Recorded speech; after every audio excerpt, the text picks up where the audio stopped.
We're going to save some lives this hour as well. And I'm not bashful about saying that. We are going to save some lives this hour as well. Because the Salvation Army, which recently announced it is closing the Bethesda Center, has now said, okay. We hear people like Sarah Brooks on the radio with Andy Udman saying, we got to save this center. Well, they've said, you want to save the center? Here's your opportunity. We are open to saving the Bethesda Center. And so we're delighted with that news because it literally will save lives. It'll save the lives of the babies that are born to these young mothers, and it'll save the lives of some of these young mothers who are in such desperate straits in many cases that their lives do not have a happy ending. We've had some of them on the air, absolutely amazing stories. And so I'm inviting you this morning to join this campaign to save this amazing and wonderful institution called the Bethesda Center, at which, well, let's do a little name dropping. Justin Bieber. I mean, there's a name a few people recognize, but this is not about Justin Bieber. This is about the many moms who have come through that center and gotten their lives back together because of this Bethesda Center. And one of them who is passionate about this cause is in the studio with me this morning, Sarah Brooks. Good morning, Sarah. How are you? Good morning. I'm fine. Thank you for having me again. When I look at you, and you're such a beautiful, confident, accomplished young woman who had a tough patch in her life, I just look at you and I go, you're what this is all about. Well, thank you very much. But isn't it? I mean, you were in a tough patch, and now you have your life together. And not only that, you're coming back to help others who are in the pickle now that you were years ago. And you've brought some of them into the studio here. Absolutely. I was 16 years old when I had my son, Cole, and I was lucky enough to live at the Bethesda Center at that time and get some good direction and support and an education while I was there. Okay, I want to start this off by immediately, right now, writing you a check for $100. It's not from the station. It's from me personally. Okay, let's get this campaign started. The Salvation Army has issued a challenge to the city of Community. Spell out the challenge, if you would. First of all, when you heard the news on Friday at 1 o'clock, had you thought, no, they're going to close it? When we heard the announcement on Friday, I was actually at another radio station, and I got a text message from my husband telling me what the outcome had been. The Salvation Army made an announcement that if the community together is able to raise $1.5 million by May 31st, they will keep the center open for 3 to 5 years while they continue to look for additional sources of funding long term.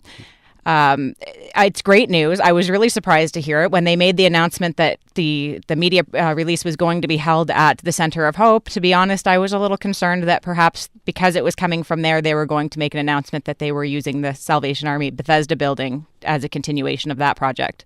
It is so unlike the Salvation Army, and we've said repeatedly on this show how much we applaud them for having the Bethesda Center. It's been an awesome facility for so many years, saved so many lives, put so many lives back together. It is so unusual to see them close something. It is. And I think that with this situation, they were not expecting the outcry that they got from the public. And I'm really pleased to see that they're listening and that they're paying attention to what the public has to say. Okay, I have to ask you a tough question here. Mm-hmm. Are you absolutely convinced that, and I don't want the folks at the Salvation Army to be offended by this, that their motives are entirely pure? In other words, do they want to save the Bethesda Center? Do they really want to save it?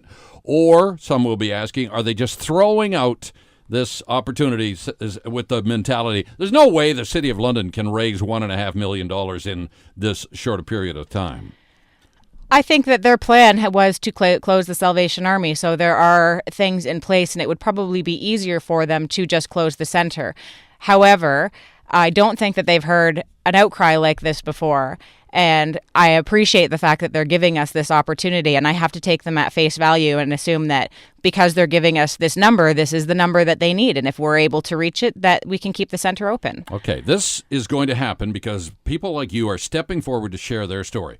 You were once yourself at the Bethesda Center. Just describe in a 1-2 minute snapshot, if you would, where you were in life when you needed this center. I was actually a grade 11 student at Laurier High School and had dated a boyfriend for a very short time. It wasn't a serious relationship, and found out that I was pregnant very unexpectedly. When I found out I was pregnant, I was scared. I you have all your girlfriends saying, we'll be there for you, we'll be there for you. But the fact of the matter is you're the one dealing with the situation. And I felt very, very alone.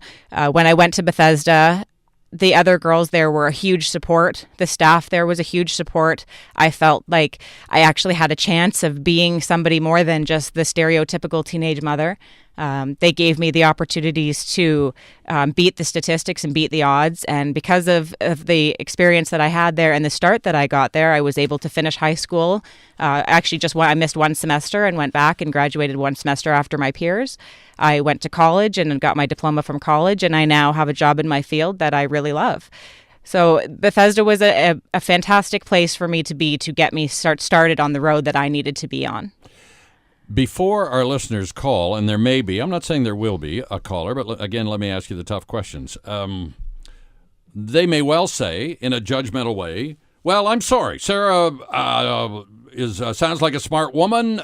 She got herself into trouble. She should have known better. Should have taken precautions. Shouldn't be jumping into the sack with guys. All the stuff you've heard a million times in your life. So I'm not going to give to this center, you would say. I would say that those things may be true. Maybe teenage girls shouldn't be having sex. Maybe I should have been smarter and made better choices. The fact is, I wasn't. And because I wasn't, I have a child. And the concern is that the child is here and needs to be taken care of. The fact is that the girl is pregnant and there's a baby coming. So going back and saying it shouldn't, it couldn't, it wouldn't, that's all fine and dandy and great to say. And there are things in place to prevent that with education at school and things like that. And hopefully those things help stop it from happening. But it's still going to happen. And those girls deserve a chance at life. Folks, I'm asking you, can we save the center? I don't want to turn this into the headquarters for a fundraising campaign. That is not the point. This is not like the Children's Radiothon. But this is a frank discussion of whether this center, the Bethesda Center, is so important to the City of London that we're going to save it. And what we need is $1.5 million. I believe it can happen. There are lots of those, and I've talked to them already, who said, are you kidding me? $1.5 million in what time period? Before May 31st, so approximately 10 weeks. 10 weeks. $1.5 million. This is a big city. This city's having rough economic times. I still believe that we can save this center. You are saying this Salvation Army announcement came Friday at 1 o'clock, and we've already had some people step forward in a very generous way. We have. If you're able to go on the donation site, is www.salvationarmy.ca/Save Bethesda. And on that site, it shows all of the donations that have been made already, and it has a little thermometer at the side of the page that's keeping a running total of how much has been donated. When I checked it last night, it was at $6,000 already. I also have followed up on some pledges that the Save Bethesda committee received, and we received one donation of $10,000 and multiple others of $100, $50, $200, $500. So if all those people can visit that website and put that money in, it all adds up. There are people in this city who could write a check which would blow us all away, and they would not even notice. And folks, we're asking you to do that if you're in that position. I'm going to take a short break, and then I want to ask you, do you think we can save the Bethesda Center, and should we? 643-1290, your calls when we come back in just a moment, right here on London Today on News Talk 1290 CJBK.